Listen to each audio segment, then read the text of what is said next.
David Custer-Stephan just got out of the hospital. Ethan, he had second and third degree burns on much of his body, and really incredible story of survival, and he is fully aware now of just how incredible it is. The call couldn't have come at a worse time. The cedars was going up left and right. It was a huge grass fire fueled by the fierce wind, and only 2 Elkland volunteer firefighters were on call that day. I had been trying to douse the grass where the fire was coming at us, and it wasn't doing very little good. When David Custer-Stephan arrived, the fire was on the move.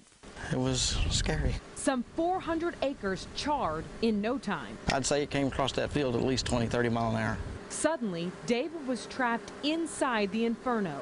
I thought I was so hot, I thought my clothes was on fire.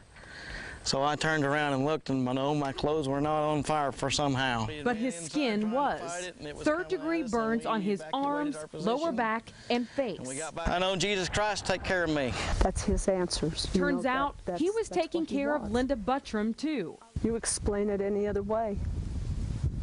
Explain it any other way. Her house still standing, spared by the fire, but barely. Nobody can tell me that's not a God thing. That is a God thing. I don't care how hard you don't believe in him. There it is. There it is. He's the only reason that house is standing. He's the only reason that house is standing. 100% untouched, not even any smoke damage. Her daughter's house next door is gone. It was like a Hollywood disaster film. Just a solid row.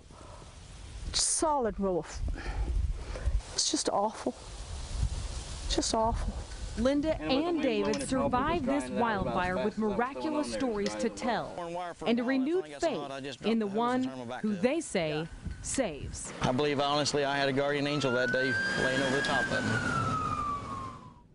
And Dave was at Mercy Hospital, and Ethan, he went on and on about the nurses. He said he cannot say enough good things about them. He really feels like that they helped a lot with his recovery. The doctor tells him it's going to take 2 full years to recover, but he plans to start fighting fires again as soon as he can. And his care is being taken care of by the fire department. They have an insurance policy, is that right? They do, and he said the whole community has really picked in. His day job is a paper deliverer, newspaper, and so he said that the whole community, people he doesn't even know, like from churches that he's never been to, are picking up his newspaper routes just to keep him in business until he fully recovers. Wow. Well, we're glad to see him doing better, and tough life of a firefighter, in this case a volunteer firefighter.